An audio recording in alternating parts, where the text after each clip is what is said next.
അദ്ദേഹത്തിന്റെ ജനത അദ്ദേഹവുമായി തർക്കത്തിൽ ഏർപ്പെടുകയുണ്ടായി. അദ്ദേഹം പറഞ്ഞു, അല്ലാഹുവിന്റെ കാര്യത്തിൽ നിങ്ങൾ എന്നോട് തർക്കിക്കുകയാണോ? അവനാകട്ടെ എന്നെ നേർവഴിയിലാക്കിയിരിക്കുകയാണ്. നിങ്ങൾ അവനോട് പങ്കുചേർക്കുന്ന യാതൊന്നിനെയും ഞാൻ ഭയപ്പെടുന്നില്ല. എന്റെ രക്ഷിതാവ് ഉദ്ദേശിക്കുന്നതെന്തോ അതല്ലാതെ സംഭവിക്കുകയില്ല. എന്റെ രക്ഷിതാവിന്റെ ജ്ഞാനം സർവകാര്യങ്ങളെയും ഉൾക്കൊള്ളാൻ മാത്രം വിപുലമായിരിക്കുന്നു. നിങ്ങൾ എന്താണ് ആലോചിച്ചു നോക്കാത്തത്? നിങ്ങൾ അല്ലാഹുവിനോട് പങ്കുചേർത്തതിനെ ഞാൻ എങ്ങനെ ഭയപ്പെടും? നിങ്ങളാകട്ടെ അല്ലാഹു നിങ്ങൾക്ക് യാതൊരു പ്രമാണവും നൽകിയിട്ടില്ലാത്ത വസ്തുക്കളെ അവനോട് പങ്കുചേർക്കുന്നതിനെപ്പറ്റി ഭയപ്പെടുന്നുമില്ല. അപ്പോൾ രണ്ടു കക്ഷികളിൽ ആരാണ് നിർഭയരായിരിക്കാൻ കൂടുതൽ അർഹതയുള്ളവർ? പറയൂ, നിങ്ങൾക്കറിയാമെങ്കിൽ. വിശ്വസിക്കുകയും തങ്ങളുടെ വിശ്വാസത്തിൽ അന്യായം കൂട്ടിക്കലർത്താതിരിക്കുകയും ചെയ്തവരാരോ അവർക്കാണ് നിർഭയത്വമുള്ളത്.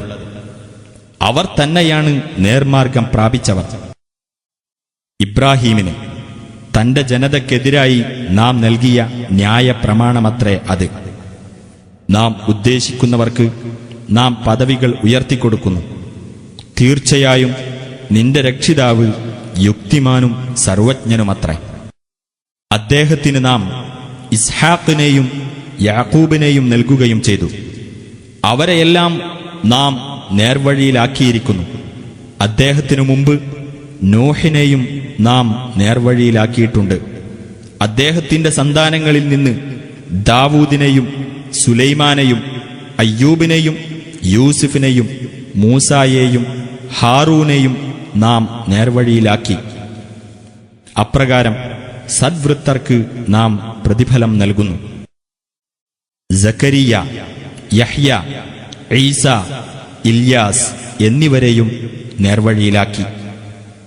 അവരെല്ലാം സജ്ജനങ്ങളിൽപ്പെട്ടവരത്രേ. വല്ലവനും ഒരു നന്മ കൊണ്ടുവന്നാൽ അവന് അതിന്റെ 10 മടങ്ങ് ലഭിക്കുന്നതാണ്. വല്ലവനും ഒരു തിന്മ കൊണ്ടുവന്നാൽ അതിന് തുല്യമായ പ്രതിഫലം മാത്രമേ അവന് നൽകപ്പെടുകയുള്ളൂ. അവരോട് യാതൊരു അനീതിയും കാണിക്കപ്പെടുകയില്ല. പറയുക, തീർച്ചയായും എന്റെ രക്ഷിതാവ് എന്നെ നേരായ പാതയിലേക്ക് നയിച്ചിരിക്കുന്നു, വക്രതയില്ലാത്ത മതത്തിലേക്ക്, നേർമാർഗത്തിൽ നിലകൊണ്ട ഇബ്രാഹീമിന്റെ ആദർശത്തിലേക്ക്. അദ്ദേഹം ബഹുദൈവവാദികളിൽപ്പെട്ടവനായിരുന്നില്ല. പറയുക, തീർച്ചയായും എന്റെ പ്രാർത്ഥനയും എന്റെ ആരാധനാകർമ്മങ്ങളും എന്റെ ജീവിതവും എന്റെ മരണവും ലോകരക്ഷിതാവായ അല്ലാഹുവിനുള്ളതാകുന്നു.